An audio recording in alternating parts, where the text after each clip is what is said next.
Notre Dame football moved to 9-1 following the 35-14 victory over the Virginia Cavaliers over the weekend.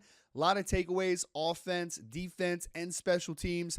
My biggest takeaway: asked myself a question after this most recent victory I never thought I would potentially ask. Does Notre Dame have the best secondary in all of college football? Let's talk about it.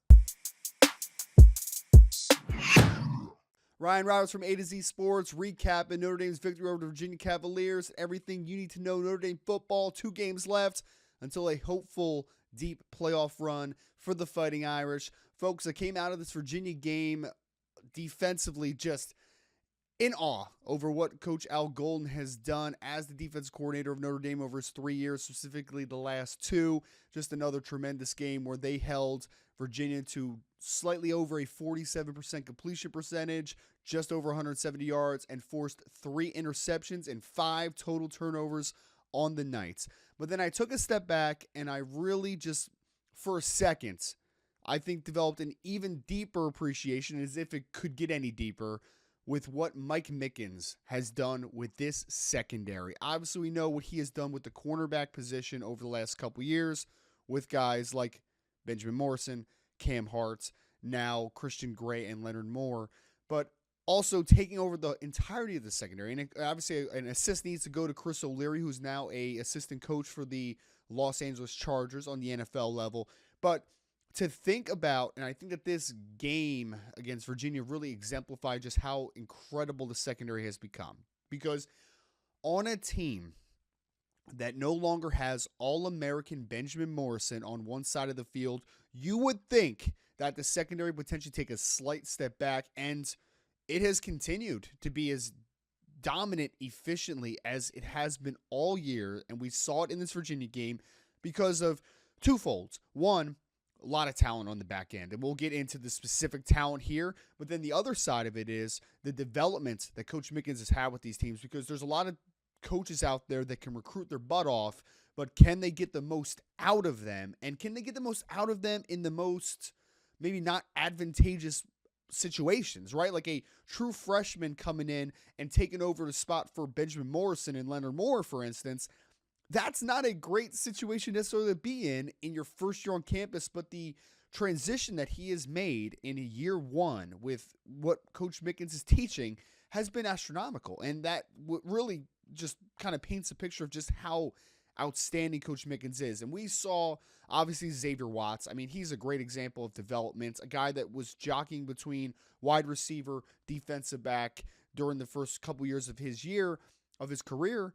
And now the last 2 years, he's become an All-American safety. And obviously, Coach O'Leary deserves a lot of credit, but then the ascension he's taken this offseason. I mean, for me, Xavier Watts was great in 2023. He's been even better in 2024. Even if his final statistics don't end up matching what he did in 2023, he has been a better football player, much more consistent in the run game, and still a dominant pass coverage safety. It's been tremendous. Cornerback position. We have to talk about, and I just mentioned, Leonard Moore nabbed his 2nd interception of the season against the Virginia Cavaliers, and he nabbed it because I think that for the most part, what we've seen now that Benjamin Morrison is out, a lot of teams are now kind of avoiding Christian Gray, who's been a just steadying force as a field cornerback and a dynamic player. So seeing that ascension of these 2 young corners, I mean, if Benjamin Morrison comes back next year, then we're talking about a great position battle at incredible depth. Don Schuler as the other safety opposite Xavier Watts.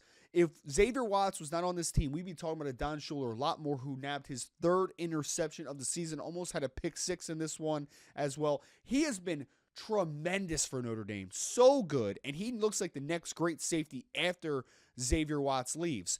And as if that's not impressive enough, you could talk about all year what Jordan Clark has been able to do from the nickel position. At the end of the football game, it really hit me again, just the depth of this secondary. I saw on the field at one time Carson Hobbs, Tay Johnson, both true freshmen. I saw Luke Talich out there. I saw Kennedy Urlacher, another true freshman out there. The future of the secondary is in tremendous hands. And honestly, when you look at it, on the year, only allowing a little bit over 47% completion percentage, 150 yards a game through the air to the opposition. You have to ask the question, and it is a realistic question. There are some other great secondaries in college football, like Ohio State, for instance, is another great one. But does Notre Dame have the best secondary in college football? I think they have a strong, strong argument for that conversation, man. They have been a dominant force. Texas has been really good this year as well with Jahdae Barron at one corner. Does Notre Dame have the best secondary in college football? It's a conversation that was worth having. And if you were to flash back to like the year 2020, for instance, which was, just 4 years ago, if you would have told me we would have got to this point where Notre Dame has a legitimate argument as the top secondary in college football, I would have thought you were wrong. 2019, 2020, I would have thought you were wrong. Not that there weren't good players, but they weren't to this level. The depth wasn't to this level. Tremendous outlook for the future of the secondary, and we owe a big debt of gratitude for Coach Mickens. Hopefully he sticks around as long as he possibly can, but he's got it rolling in the secondary and potentially the best one in all of college football. Folks, Army week, let's get rolling here. Only 2 games left. Notre Dame needs to win out to secure a playoff spot. You know the deal. As always, go Irish.